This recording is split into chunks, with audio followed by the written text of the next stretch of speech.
dudes, I'm Hilah, and today on Hilah Cooking, we are doing one of my grandma's very favorite desserts of all time. This was also a request from Maggie Monkey on Instagram. This is a lemon pound cake. It's a moist and delicious cake, perfect for all of your bridge club meetings and card games and stuff that old ladies do, like my grandma, or also, you know, just like for the youngsters too. It's cake. Who doesn't love cake? Come on.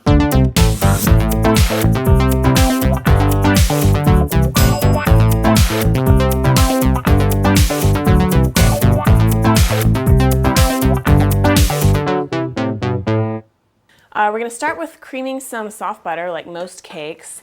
And a lot of people ask whenever I use this mixer if they can do whatever I'm making without a mixer, and of course you can totally do that. People have been making pound cakes and cookies for hundreds of years and they didn't always have one of these. So you can totally use a hand mixer, or you can just do it by hand. It's going to take a little bit more time and patience and elbow grease, but you can do it. That looks good. So now I'm going to start adding in some sugar and we'll get that nice and creamed together. Just, you know, take it slow, take it easy. We're not in a rush. Everyone's in a good mood because we're about to have cake. Don't need to get all road ragey. And remember, printable recipes are always at hilahcooking.com, so you don't have to like write anything down while I'm doing this. You can just go print it or write it down later. I just want to scrape the sides down to make sure that all of that butter is getting incorporated. And what we're doing here is just getting some air into the butter, breaking up the fat molecules, getting them separated by sugar, and that's going to help make the cake nice and fluffy. Just a little bit longer. Okay, that's good. So when it looks like kind of like wet sand, then you are good to go. So now we're going to work on our lemon juice and milk mixture. So I've got some milk here. This is a little bit more than I need. Don't judge me. Okay. That's good. I don't know who measured that, but they did a terrible job and they're fired. I've got some lemon juice already here, and I would say definitely use fresh lemon juice. Don't try to cheat it and use bottled stuff. Okay, but that's only half of our lemon flavor. The other half is going to come from the zest. If you don't have a microplane like I'm using or a zester, you can just peel the yellow part off of it and mince it really, really finely, which is probably what they did back in the pioneer days. But I'm going to use technology to my benefit. And whenever you're zesting, you just want to be really careful to stop whenever you're really just trying to get the color off of a lime or a lemon or orange or whatever you're zesting. You don't want this white part. That's called the pith, and it's very, very bitter. Only the color part is what we want, and that's where all the essential oils are. And they're called essential because they're essential to this cake. Just kidding, that's not why they're called that. But they are essential to give it like a really, really good lemony flavor. Okay, well, whatever that much is, looks good to me. So now I'm going to mix this in. I'm going to add some eggs one at a time and get them incorporated well. As each egg is mixed in, you'll add the next egg. All right, last egg. And I forgot to mention earlier, whenever you're making a cake of any kind, it's always going to work out a little bit better if all of your ingredients are at room temperature, so like your eggs and your milk, and obviously your butter is usually softened. But just get the eggs and the milk out like an hour or even like half an hour before you start making the cake, and that will help a lot to give you a good texture. Add the vanilla. And I just think vanilla goes well with all kinds of baked goods, so I like to just sneak a little bit in there. A little bit of love from the exotic islands. Okay. Now what we're going to do is sort of alternate dry and wet. So I've got here is my flour, and baking soda, and baking powder, and salt all mixed together. So I'm going to put in a little bit of this, a little bit of that, a little bit of this, a little bit of that. You'll see. You'll see what I mean.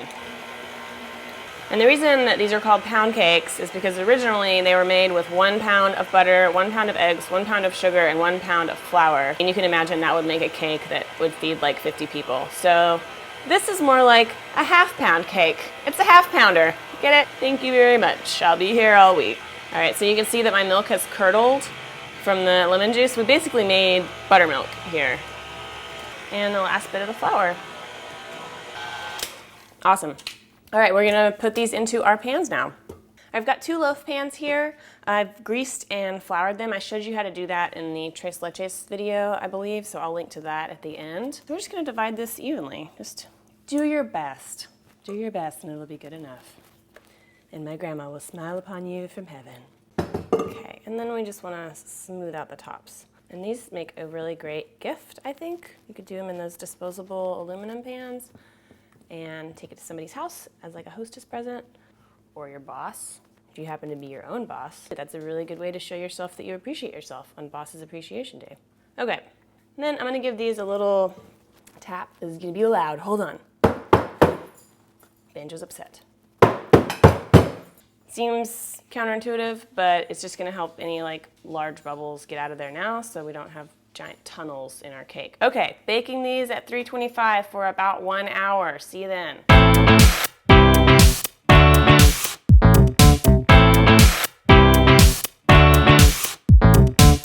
All right, we're back. So these cakes have been cooling for about an hour. They're still slightly warm, but you can tell they're done because the edges have kind of started to come away from the sides of the pan.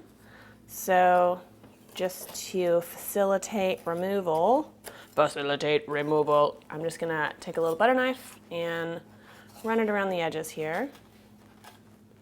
And just pick this mother up and flip it over and give it a couple spanks.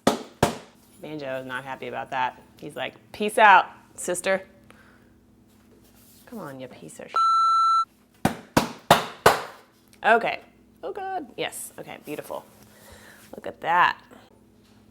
Gorgeous. All right, now we're gonna just put together a really simple glaze. This is totally optional. I've got 2 cups of powdered sugar here that I should have run through this number, but I forgot, so we're just gonna, it'll be fine. A little fork will do just fine. And then we're just gonna add a little bit of lemon juice. And this is just that lemon that I zested earlier. And if you like extra lemon flavor, you can add some zest to your icing too. And you know what would be super pretty is if you put in some dried lavender flowers into the glaze, and then I made a little lemon lavender pound cake dealie. That would be really cute. Okay, I think this will be good. So you want it pourable. Not horrible, but pourable. But still fairly thick so it doesn't just all like run off the cake. This one's a little bit prettier, so maybe I'll put some glaze on this little ugly guy over here. Okay. Well, I don't want to overdo it, but kind of like push it around and get it to like drip down the sides. That'll look real nice, real pretty. It's like a snowy mountaintop. Look at that, super cute. Alrighty, so there we go. There's a beautiful lemon pound cake, y'all. I will attach the link to the tres leches cake, which you might be interested in, over there. You can click on it and watch that video. Please subscribe so you get notified whenever I release a new video. And thank you so much for watching. I hope you like this cake. Now let's cut it open and see what it looks like inside. It's gonna be pretty. Oh shoot, that is damn fine. That is luscious and wonderful, and I hope you make this. Banjo, show them your tricks that you learned at Reform School. Banjo, sit. Banjo, good boy. Banjo, lay down. Lay down. Dude, you're really embarrassing me. Okay, that's a good part 1. That's good. Now, lay down. Down. Good boy, Banjo. Good boy. Good boy. Everybody clap for Banjo. You like cake? That's all you get, because you'll get cavities.